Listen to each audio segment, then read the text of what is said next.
Bon, maintenant on a la fesse de chevreuil.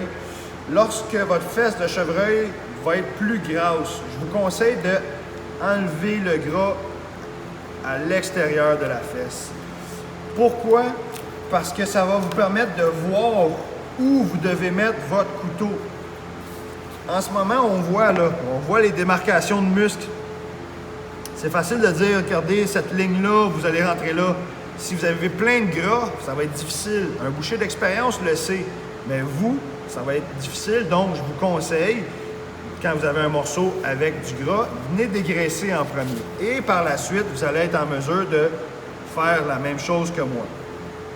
Donc là, ce que je fais, c'est que justement, je fais un parage, je dégraisse un petit peu pour me permettre de voir un beau visuel pour vous. Parce que le but, c'est pas de montrer que je suis bon. Le but, c'est d'être capable que vous soyez capable de reproduire ça. Excusez pour les phrases.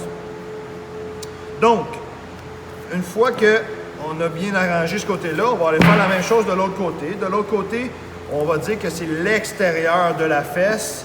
Ça va vous aider à reconnaître les muscles. C'est l'extérieur de la fesse parce qu'ici, il y avait de la peau partout. Ici, on dit que c'est l'intérieur de la fesse parce que ça, c'est la région où il y avait l'os, où on a fendu nos fesses lors du débitage. Donc, le côté qu'on fend, c'est toujours à l'intérieur des cuisses, donc l'intérieur de la fesse. En sachant ça, ça va vous donner tous les indices par la suite pour le nom des muscles. Donc, on a l'intérieur de la fesse, l'extérieur de la fesse où il y avait de la peau. On va finir notre parage.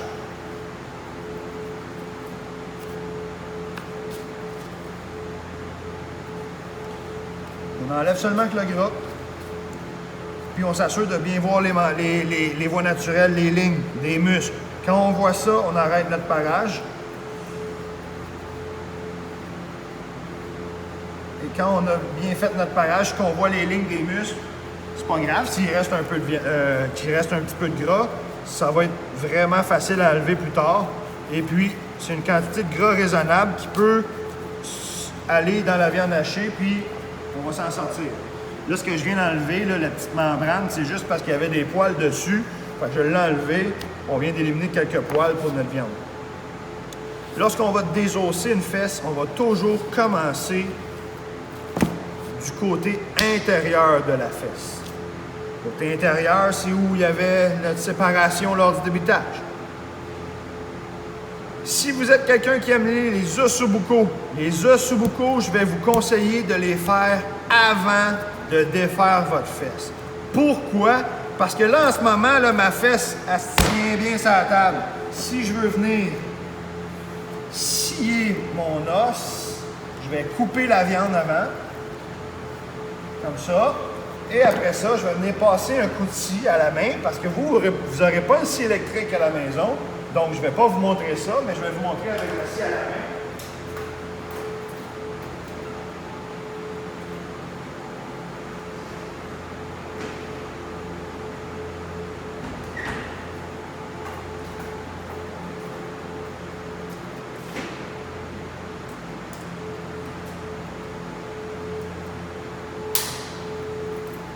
Donc, scie à la main, ça c'est une scie qui est faite pour la viande. Si vous regardez bien les dents, ça ressemble étrangement à des dents d'une aiguine. Okay? Une scie à bois, là, une aiguine en métal, là, vous pourriez prendre ça si elle est bien propre, puis ça ferait le travail. Okay? Donc, c'est le seul morceau qu'on va garder avec l'os, c'est l'ossobuco. Vous faites préalablement une coupe au couteau, vous alignez la scie vis-à-vis l'endroit où vous avez fait votre coup de couteau. Quand vous avez terminé de scier l'os, vous finissez avec votre couteau et ça va vous donner un ossobuco. Okay? Idéalement, on commencerait par le bout avec la scie et on fait le suivant, le suivant, le suivant. Quand il n'y en a plus, on arrête. Le signe qui nous dit qu'il n'y en a plus, c'est quand il n'y a plus assez de viande sur votre tranche. Okay? Donc là, je voulais juste vous faire un exemple de qu'est-ce qu'on doit faire, mais en réalité, moi, j'en veux pas. Fait que je laisse ça de côté. Ça va être utilisé pour le désossage. Donc, on fait le désossage de chaque côté de notre os comme ça. On vient dégager la viande et Bingo! Le tour est joué. Je vous montrerai comment faire quand il est entier sur l'autre fesse. Là, celle-là. Donc, maintenant je vous ai montré la procédure pour faire vos ossobuco, si vous en voulez, parce qu'à la maison, ça va être plus compliqué. Mais là, on est vraiment rendu à l'étape de faire notre désossage de fesses. Ce que vous allez repérer, c'est votre intérieur de ronde. Vous vous rappelez, j'ai dit l'intérieur de la fesse, bien maintenant, ça va vous servir. Le muscle qu'il y a ici, c'est notre intérieur de ronde. On doit identifier la ligne de gras qui est juste à côté de notre intérieur de ronde. On fait une petite incision. Et là, on va suivre cette voie naturelle-là. OK? On peut envoyer nos doigts dedans. On va suivre cette voie naturelle-là jusqu'à notre fémur qui va d'un bout à l'autre. Vous voyez, je suis à côté sur mon fémur. Je suis à côté sur mon fémur ici aussi. À côté sur mon fémur, toujours. Il faut que je chante mon fémur au bout de mon couteau. Alors, vous voyez, j'ai mon fémur d'un bout à l'autre. OK? Maintenant que je vois bien mon fémur, là, je suis en mesure de descendre juste à côté. Donc, pour mon intérieur de ronde ici, là, je vais longer mon fémur, qui est un os qui fait le long. La tête est plus large, donc je dois me coller mon couteau contre la tête du fémur. Je descends. Lorsque j'ai descendu, je vais trouver une autre voie naturelle, vous voyez? Donc, gênez-vous pas d'aller avec vos doigts voir qu'est-ce qui se passe. Quand vous ne trouvez pas, vous donnez un petit coup de couteau supplémentaire. Donc, après l'intérieur de ronde, ce que je veux, c'est suivre cette voie naturelle-là.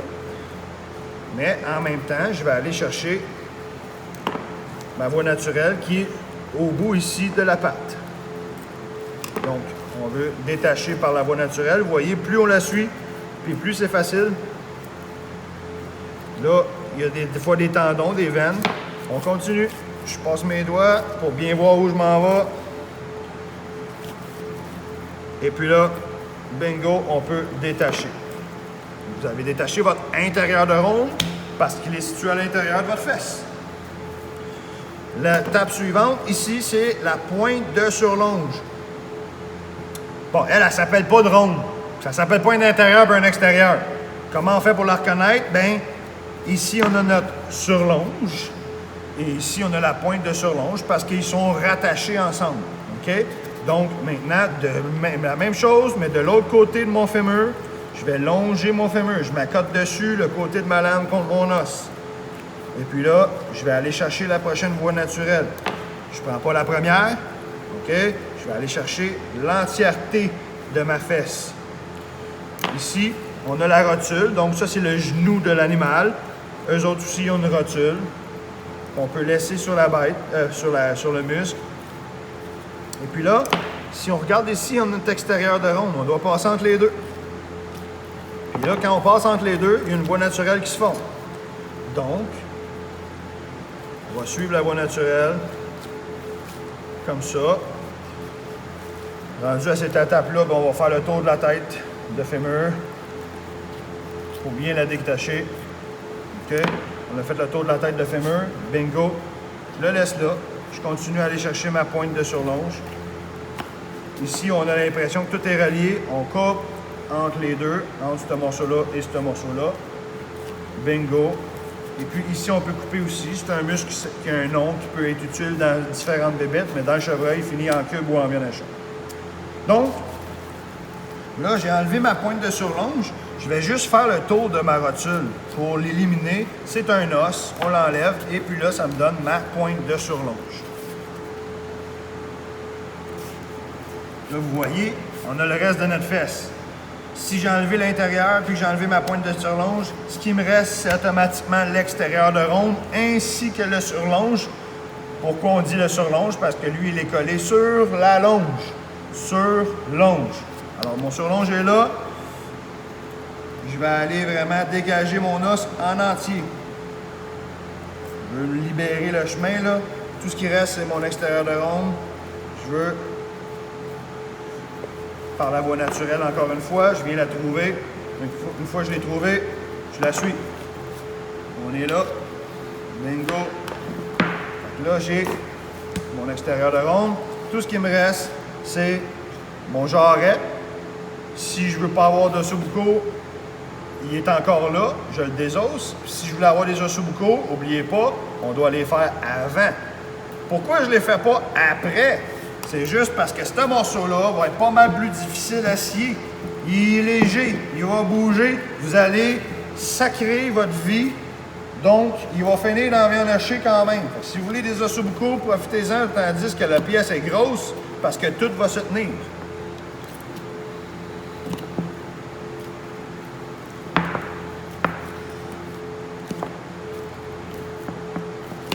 Là, on fait le tour de l'os, on en enlève le plus possible. Ça, c'est quand même très bien réussi. Là. Il en reste un peu, là, mais on ne passe pas de temps là-dessus. Il y a environ 20 grammes de viande. On peut aller chercher un peu, là, mais si on passe la journée à gratter des os pour une livre de viande, ça ne fait pas en sorte que votre journée va être plaisante. Donc, une fois qu'on est terminé, déchets, là, on vient s'assurer dans notre jarret qu'on enlève les gros tendons. N'oubliez pas, là, ici, on a un gros hachoir, mais vous, à la maison, vous allez peut-être avoir juste un petit hachoir, puis des tendons comme ça, dans votre hachoir, ça jamme, il n'y a rien qui sort au bout. Fait qu'on va les enlever. Quand ça se coupe bien au couteau, vous les laissez. Quand ça se coupe pas bien au couteau, vous les enlevez. Donc là, le reste, on fait un test. Est-ce que ça se coupe bien au couteau? Ça se coupe bien au couteau. C'est parti, bien haché. Bon, on a notre extérieur. C'est le dernier morceau de notre fesse. Donc, là, j'ai extérieur de ronde sur longe parce qu'il est sur la longe. Donc, pour enlever le surlonge, encore une fois, je viens trouver ma voie naturelle. Voie naturelle ici. Bingo! Donc là, j'ai séparé mes différentes pièces de ma fesse. Et là, il va me rester à faire mon parage seulement. Là, le désossage est fait. On a démusclé. Il me reste seulement qu'à parer. On va arrêter.